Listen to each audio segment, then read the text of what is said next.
Y ya recibimos aquí en Subrayado al candidato del Frente Amplio para estas próximas elecciones, esta segunda vuelta del 24 de noviembre, Yamandu Orsi.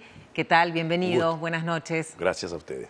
Bueno, a muy pocas horas, 48 horas de la jornada electoral, ya se está definiendo la campaña, ya hay estrategias que se adelantaron, pero nos gustaría saber hacia dónde se apunta para estos días. Bueno, lo que tenemos que hacer es dirigirnos a toda la población de nuevo. Por supuesto que ahora es una discusión o se compite entre dos personas, la gente vota persona, ahora vota el presidente Yamandu Orsi o Álvaro Delgado, es eso lo que está en juego, ya no son los partidos aquí, ya no son los sectores, ya no son las bancas, por lo tanto hay que tener un mensaje directo a la ciudadanía y esa tiene que ser la estrategia fundamental, entendiendo que históricamente lo que nos ha pasado que en la segunda vuelta o el balotaje el Frente Amplio, sus candidatos suelen recoger de ese mundo que tiene varios candidatos un porcentaje que supongo y estamos muy expectantes de que podamos llegar a tener la mayoría para ganar. Claro, desde la coalición de gobierno se insiste, el propio candidato Álvaro Delgado, que hay una mayoría ganada, digamos, ¿no? Hay un 4% que se obtuvo sumando los partidos de la coalición.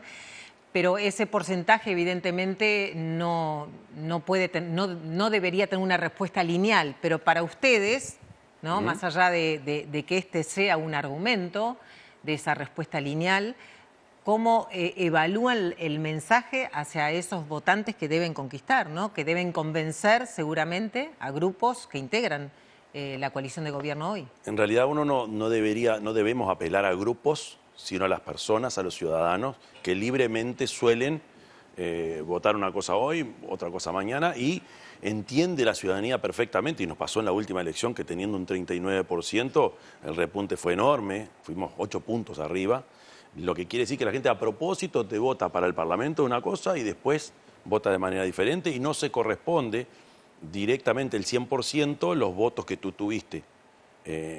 Por lo menos lo que le pasa a la coalición. Normalmente, a la hora de fidelizar los votos, en el caso de nuestra fuerza política, todos votaron una misma fórmula. En el caso del resto de los partidos, les cuesta bastante más, normalmente le cuesta más. Además, hay algo que es importante poner en consideración, que tiene que ver con la gobernabilidad y la estabilidad que ofrece un partido político que logra tener la mayoría en el Senado y no habiendo para ninguno de los dos bloques mayoría en diputados. Creo que la llave de la gobernabilidad la tenemos con mayor fuerza o tenemos más oportunidad de generar esa tranquilidad y esa estabilidad cuando logramos nada menos que dos senadores más que el resto de los partidos. ¿Ese va a ser el mensaje entonces? Ese el mensaje de la ventaja de la gobernabilidad, que tampoco es tal definitivamente, porque no hay una mayoría parlamentaria y en diputados tiene que haber una posibilidad de acuerdo. De alguna manera ese es el escenario para cualquiera de los dos candidatos. Igual es diferente, porque el Senado tiene otras potestades. El Senado tiene nada menos que es el quien vota las venias para los entes, vota los embajadores, los ascensos de los militares, por poner algún ejemplo. Entonces hay una importancia en el Senado central. En la otra Cámara lo que tenemos son una multiplicidad de partidos con diputados que sí o sí vamos a tener que ir a acordar o tratar de buscar para cada uno de los temas las mayorías que se necesiten. Yo vengo con la experiencia de en Canelones, donde una vez sí y otra también encontramos las mayorías especiales, o sea, el voto 21 en la Junta Departamental cuando teníamos que hacer inversiones.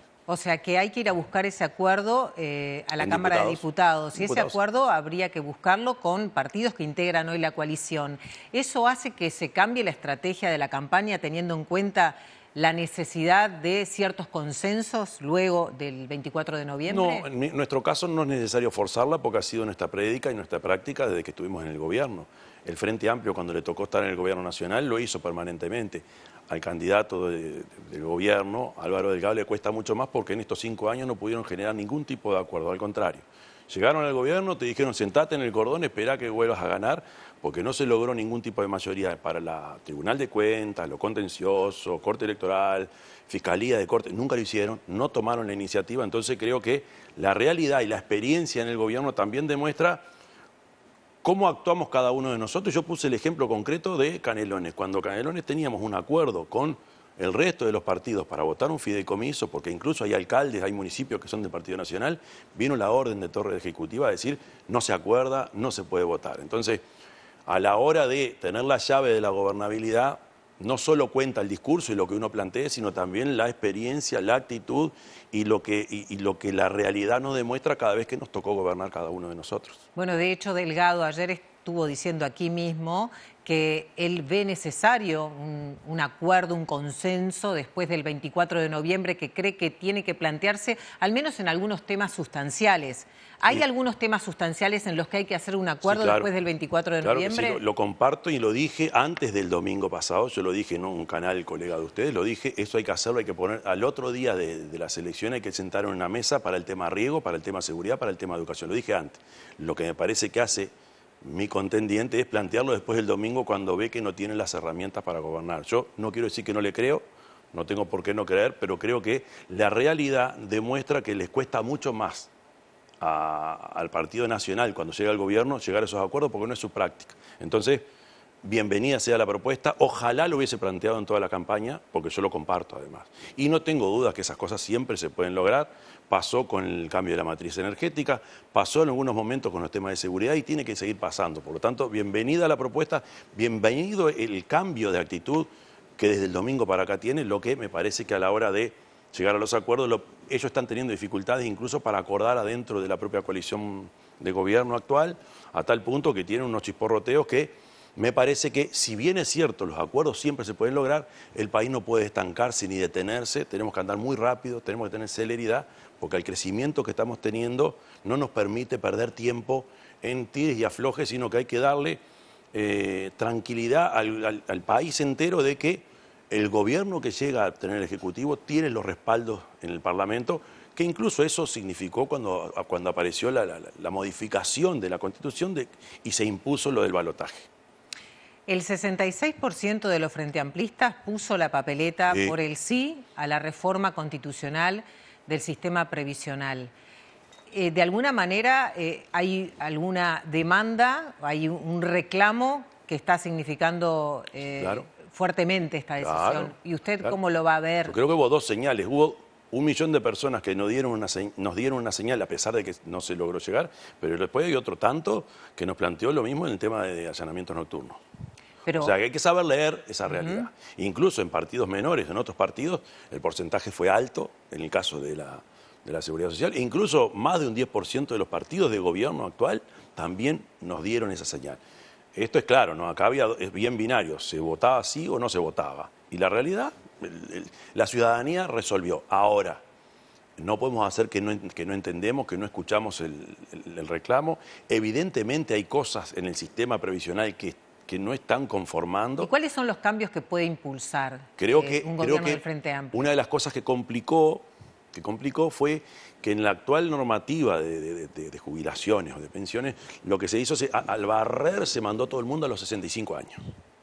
Si bien es cierto que es una discusión que viene al caso, que se puede dar a tal punto que la caja bancaria resolvió trabajar unos años más para poder resolver su sustentabilidad, no se puede hacer al barrer y eso generó, me parece, en gran parte de la población algún enojo. Y por otra parte, el tema de las AFAP, si bien yo soy partidario de que el ahorro pueda existir y que siga funcionando el sistema y que esos ahorros sean bien administrados de manera profesional, que es lo que tienen que hacer las AFAP, hay algunas correcciones que sin duda se tienen que hacer en el marco de un acuerdo donde tienen que estar los empresarios, los partidos políticos, la ONAJPU, la Asociación de Jubilados, y por supuesto los trabajadores. No hay una intención de eliminar las AFAP. Y no porque además quedó claro en este plebiscito cuál es la voluntad mayoritaria. Pero por otra parte, en el programa del Frente Amplio se establece la posibilidad de que uno de los pilares sea el ahorro, que puede ser individual o puede ser de otra forma, pero que está ahí.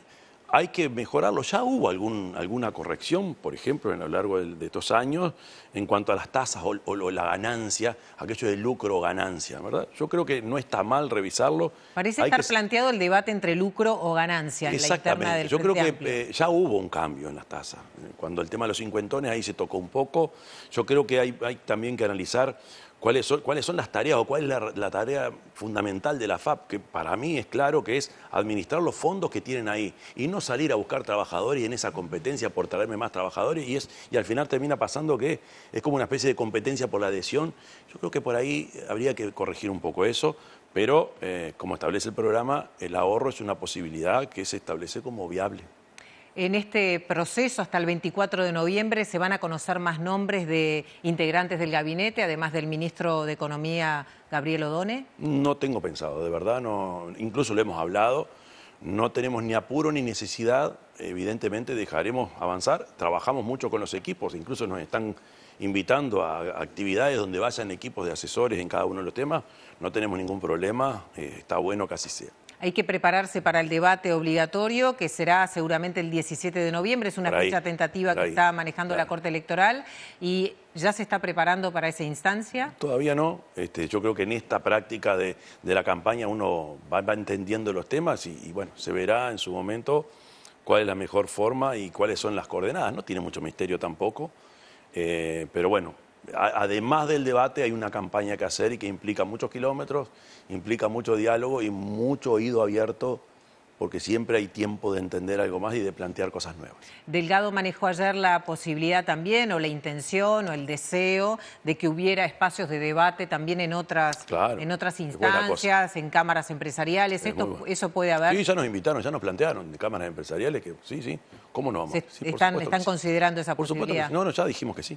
¿Ya dijeron que sí? Sí, claro. ¿Y eso va a ser próximamente en estos días? Cuando las entidades consideren que es lo mejor.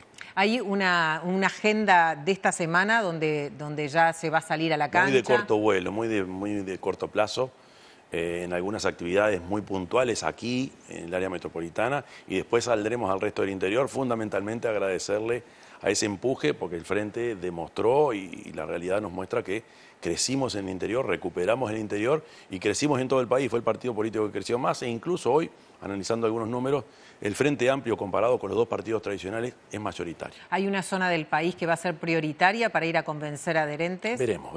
Todavía no está manejado eso. Yo creo que todo el país es importante. Bien, ¿puede prometer un gabinete paritario teniendo en cuenta el gran rezago de justicia de género que hay en la representación política de las mujeres? Yo creo que la primera fotografía sobre la representación política de las mujeres la dio el Parlamento y cuál de los partidos realmente se comportó de manera más clara con respecto a la paridad. Creo que eso está fuera de discusión, es evidente. En cuanto al gabinete, yo voy a hacer lo mismo o pienso moverme de la misma forma que lo hicimos en Canelones, donde casi sin querer quedó un gabinete paritario. ¿Qué quiero decir? Que uno tiene que apuntar, tenemos que ir hacia eso y tenemos que procurar, no será 50-50, pero tiene que haber un equilibrio, sin duda, que es lo que la realidad nos exige. Muchísimas gracias por acompañarnos. Gracias a ustedes, como siempre.